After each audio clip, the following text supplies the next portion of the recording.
കൂട്ടുകാരെ, നമുക്കൊന്ന് PSC പഠിച്ചാലോ? Current അഫയേഴ്സിനെ കുറിച്ചാണ് പഠിക്കുന്നത്. എല്ലാവരും സബ്സ്ക്രൈബ് ചെയ്യണേ. എല്ലാവരിലും ഇത് എത്തട്ടെ. നമുക്ക് നോക്കാം. നമ്മൾ തൊഴിൽ വാർത്തയിൽ ഉള്ളതാണ് കറണ്ട് അഫയേഴ്സ്. സ്റ്റോക്ക്ഹോം സിൻഡ്രോം എന്ന സിദ്ധാന്തത്തിൻ്റെ പിറവിക്കിടയാക്കിയ ബന്ദി നാടകത്തിലെ പ്രതികളിലൊരാൾ അടുത്തിടെ അന്തരിച്ചു. പേരെന്താണെന്നാണ് ചോദിക്കുന്നത്. ക്ലെർക്ക് ലോഫ് സൺ, 78 വയസ്സായി. ആരാണ്? സ്റ്റോക്ക്ഹോം സിൻഡ്രോം എന്ന സിദ്ധാന്തത്തിൻ്റെ പിറവിക്കിടയാക്കിയ ബന്ദി നാടകത്തിലെ പ്രതികളൊരാൾ അടുത്തിടെ അന്തരിച്ചു. അയാളുടെ പേരാണ് ക്ലെർക്ക് ലോഫ് സൺ.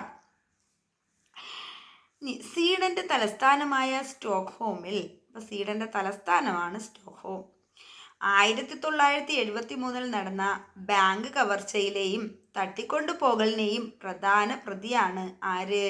ഈ ക്ലെർക്ക് ലോഫ് സൺ. ബാങ്ക് ജീവനക്കാരായ 3 സ്ത്രീകളെയും 1 പുരുഷനെയുമാണ് ലോഫ് സണ്ണും കൂട്ടാളി ജെൻ എറിക് ഓൺസോണും 6 ദിവസം ബാങ്കിനുള്ളിൽ ബന്ദികളാക്കി വെച്ചത്. ഈ ദിവസം കൊണ്ട് ബന്ദികൾക്ക് ഇവരോട് സഹാനുഭൂതിയും പ്രതികളെ അറസ്റ്റ് ചെയ്യാൻ കാത്തുനിന്ന പോലീസിനോട് ദേഷ്യവും തോന്നിയിരുന്നു. ഈ മാനസിക അവസ്ഥയാണ് പിന്നീട് സ്റ്റോക്ക്ഹോം സിൻഡ്രോം എന്ന സൈക്കോളജിക്കൽ സിദ്ധാന്തമായത്. ബന്ദികൾക്ക് അവരെ തട്ടിക്കൊണ്ടു പോകുന്നവരോട് തോന്നുന്ന അനുഭാവത്തെയാണ് ഈ പ്രയോഗം കൊണ്ട് ഉദ്ദേശിക്കുന്നത്. രാജ്യത്ത് ആദ്യമായി മൊബൈൽ ഫോൺ വഴി വോട്ട് രേഖപ്പെടുത്തിയത് ഏത് സംസ്ഥാനമാണെന്ന് ചോദിച്ചാൽ ബീഹാറാണ്. ജൂൺ 28 നടന്ന തദ്ദേശ തെരഞ്ഞെടുപ്പിൽ ഈസ്റ്റ് ചമ്പാരൻ ജില്ലയിൽ പക്രുദായിലെ ബിബാ കുമാരിയാണ് ആദ്യമായി മൊബൈൽ ആപ്പ് വഴി വോട്ട് രേഖപ്പെടുത്തിയത്. ബീഹാറിലാണ്. ജൂൺ 28 അത് അവരുടെ പേര് ബിബാ കുമാരി എന്നാണ്. ഇത് ചെയ്ത ആളിൻ്റെ പേര്. മുതിർന്ന പൗരന്മാർ, ഗർഭിണികൾ തുടങ്ങിയ പോളിംഗ് സ്റ്റേഷനുകളിൽ നേരിട്ടെത്താൻ ബുദ്ധിമുട്ട് നേരിടുന്നവരെ ഉദ്ദേശിച്ചാണ് ഈ സംവിധാനം ഒരുക്കിയത്.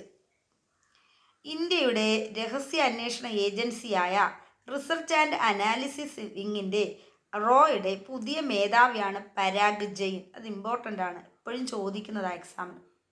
റോയുടെ മേധാവി Parag Jain. 1989 batch Punjab cadre IPS ഉദ്യോഗസ്ഥനാണ് പരാഗ് ജെയിൻ. രവി സിൻഹ വിരമിച്ച ഒഴിവിലായിരുന്നു നിയമനം. അപ്പോൾ ഇതിനു മുൻപ് ആരാണ് റോയുടെ മേധാവി എന്ന് ചോദിച്ചാൽ രവി സിൻഹയാണ്. ഇപ്പോൾ പരാഗ് ജെയിൻ. ഭരണഘടനാ കോടതി ചുമതലകളിൽ നിന്ന് നീക്കം ചെയ്ത പെയ്തോങ് തരൺ ഷിനവത്ര ഏത് രാജ്യത്തെ പ്രധാനമന്ത്രിയായിരുന്നു? തായ്ലാൻഡിലെയാണ്. അപ്പോൾ തായ്ലാൻഡിലെ ഭരണഘടനാ കോടതി ചുമതലകളിൽ നിന്ന് നീക്കം ചെയ്ത പെയ്തോങ് തരൺ ഷിനവത്ര തായ്ലാൻഡുകാരനാണ്. അയൽ രാജ്യമായ കംബോഡിയയുടെ മുൻ പ്രധാനമന്ത്രി ഹുൻ സെന്നുമായുള്ള വിവാദ ഫോൺ സംഭാഷണം പുറത്തു വന്നതിന് പിന്നാലെയാണ് നടപടി. രാജ്യത്തെ ഏറ്റവും പ്രായം കുറഞ്ഞ പ്രധാനമന്ത്രിയായിരുന്നു 37-കാരിയായ പെയ്തോങ് തരൺ. സംസ്ഥാനത്തെ എത്രാമത്തെ പോലീസ് മേധാവിയാണ്? റവാഡ എ ചന്ദ്രശേഖർ, 36. സംസ്ഥാനത്തെ പോലീസ് മേധാവിയാണ് റവാഡ എ ചന്ദ്രശേഖർ, 36. 2027 ജൂലൈ 1 വരെ പദവിയിൽ തുടരാം അദ്ദേഹത്തിന്. ഡോക്ടർ ഷെയ്ഖ് ദർവേഷ് സാഹിബ് വിരമിച്ച ഒഴിവിലാണ് നിയമനം. ആരതാണ്? Rawada A Chandrasekhar. 1991 batch Kerala cadre IPS ഉദ്യോഗസ്ഥനായ റവാഡ ആന്ധ്രാപ്രദേശ് സ്വദേശിയാണ്. ഇൻ്റലിജൻസ് ബ്യൂറോയിലെ 17 വർഷത്തെ സേവനത്തിന് ശേഷമാണ് കേരളത്തിലേക്ക് തിരികെ എത്തിയത്. റെയിൽവേയുടെ ടിക്കറ്റ് ബുക്കിംഗ് ഉൾപ്പെടെ വിവിധ സേവനങ്ങൾ ഏകോപിച്ച് അവതരിപ്പിച്ച പുതിയ സൂപ്പർ ആപ്പിൻ്റെ പേരാണ് റെയിൽ വൺ എന്നാണ് പറയുന്നത്. അപ്പോൾ റെയിൽവേയുടെ ടിക്കറ്റ് ബുക്കിംഗ് ഉൾപ്പെടുത്തി വിവിധ സേവനങ്ങൾ ഏകോപിച്ച് അവതരിപ്പിച്ച ഒരു സൂപ്പർ ആപ്പ് ഏതാണെന്ന് ചോദിച്ചാൽ റെയിൽ വൺ ആണ്. പിന്നെ റെയിൽ എന്ന പേരിൽ പരീക്ഷണാർത്ഥം ലഭ്യമാക്കിയിരുന്ന ആപ്പാണ് പുതിയ പേരിൽ എല്ലാവർക്കുമായി അവതരിപ്പിച്ചത്. അപ്പോൾ ഇത് ചോദിക്കും, റെയിൽ വണ്ണും റെയിൽ. ഇപ്പോൾ റെയിൽവേയുടെ എക്സാമൊക്കെ നടക്കുകയാണ്. രാജ്യത്തെ ആദ്യ ഹരിത ഗ്രീൻ ഡേറ്റാ സെൻറ്റർ നിലവിൽ വന്നത് എവിടെയാണെന്ന് ചോദിച്ചാൽ ഷഹീദാബാദ്, ഉത്തർപ്രദേശിലാണ്. ഷഹീദാബാദ്. രാജ്യത്തെ ഏറ്റവും മികച്ച പാസ്പോർട്ട് ഓഫീസായി തിരഞ്ഞെടുക്കപ്പെട്ടത് കോഴിക്കോട് റീജിയണൽ പാസ്പോർട്ട് ഓഫീസാണ്. രാജ്യത്തെ ഏറ്റവും മികച്ച പാസ്പോർട്ട് ഓഫീസായി തിരഞ്ഞെടുക്കപ്പെട്ടത് കോഴിക്കോട് റീജിയണൽ പാസ്പോർട്ട് ഓഫീസാണ്. ഡീപ്പ് ഫേക്ക് ചിത്രങ്ങളും ശബ്ദങ്ങളും പ്രചരിപ്പിക്കുന്നത് തടയുന്നതിനായി വ്യക്തികളുടെ ശരീരത്തിന് പകർപ്പവകാശം നൽകാൻ നിയമം കൊണ്ടുവന്ന രാജ്യമാണ് ഡെൻമാർക്ക്. അപ്പോൾ ഡെൻമാർക്ക് ഡീപ്പ് ഫേക്ക് ചിത്രങ്ങളും ശബ്ദങ്ങളും പ്രചരിപ്പിക്കുന്നതിന് തടയുന്നതിനായി വ്യക്തികളുടെ ശരീരത്തിന് പകർപ്പവകാശം നൽകാൻ നിയമം കൊണ്ടുവന്ന രാജ്യം ഡെൻമാർക്കാണ്. ഇന്ത്യൻ നാവികസേനയുടെ റഷ്യൻ നിർമ്മിത യുദ്ധക്കപ്പൽ റഷ്യൻ തീരനഗരമായ കലിനിഗ്രാഡിൽ കമ്മീഷൻ ചെയ്ത പേരാണ് INS തമാൽ. INS തമാൽ നാവികസേനയാണ്, യുദ്ധക്കപ്പലാണ്. ഇനി വിദേശത്തു നിന്ന് നിർമ്മിച്ച് അവതരിപ്പിക്കുന്ന യുദ്ധക്കപ്പൽ ശ്രേണിയിൽ അവസാനത്തേതാണ് തമാൽ. ബ്രഹ്മോസ് ഉൾപ്പെടെയുള്ള മിസൈലുകൾ വഹിക്കാൻ ശേഷിയുള്ള കപ്പലിൻ്റെ 26% തദ്ദേശീയമായി നിർമ്മിച്ചതാണ്. തൽവർ ക്ലാസ് ശ്രേണിയിൽ 4 യുദ്ധക്കപ്പലുകൾ നിർമ്മിക്കാൻ 2016 റഷ്യയുമായി ധാരണയിലെത്തിയത്. ഇതിൽ ആദ്യത്തേതായ INS തുഷിൽ കഴിഞ്ഞ വർഷം കമ്മീഷൻ ചെയ്തിരുന്നു. ശേഷിക്കുന്ന 2 ഗോവ കപ്പൽ ശാലയിലാണ് നിർമ്മിക്കുക. ഓഗസ്റ്റ് 26 വിശാഖപട്ടണത്ത് ഇന്ത്യൻ നാവികസേന 2 ഫ്രണ്ട് ലൈൻ സ്റ്റെൽത്ത് ഫ്രിഗേറ്റുകളായ INS Udaygiri F-35, INS Himagiri F-34 എന്നിവ കമ്മീഷൻ ചെയ്തു.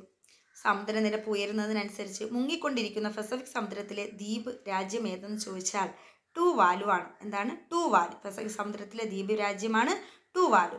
എന്താണ്? സമുദ്രനിരപ്പ് ഉയരുന്നതിനനുസരിച്ച് മുങ്ങിക്കൊണ്ടിരിക്കുകയാണിത്. പസഫിക് സമുദ്രത്തിലെ ദ്വീപ് രാജ്യം ടൂവാലു.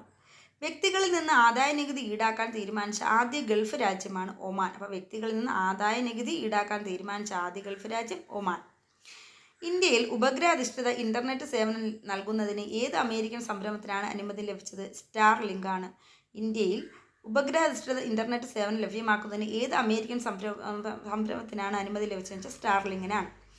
അഫ്ഗാനിസ്ഥാനിലെ താലിബാൻ സർക്കാരിന് ഔദ്യോഗികമായി അംഗീകരിച്ച ആദ്യ രാജ്യമാണ് റഷ്യ. അപ്പോൾ അഫ്ഗാനിസ്ഥാനിലെ താലിബാൻ സർക്കാരിനെ ഔദ്യോഗികമായി അംഗീകരിച്ച ഒരു രാജ്യം ഏതാണെന്ന് ചോദിച്ചാൽ അത് റഷ്യയാണ്. കേരളത്തിൽ അതിദാരിദ്ര്യമില്ലാത്ത ആദ്യ ജില്ല കോട്ടയമാണ്. അപ്പോൾ കേരളത്തിൽ അതിദാരിദ്ര്യമില്ലാത്ത ജില്ല കോട്ടയമാണ്.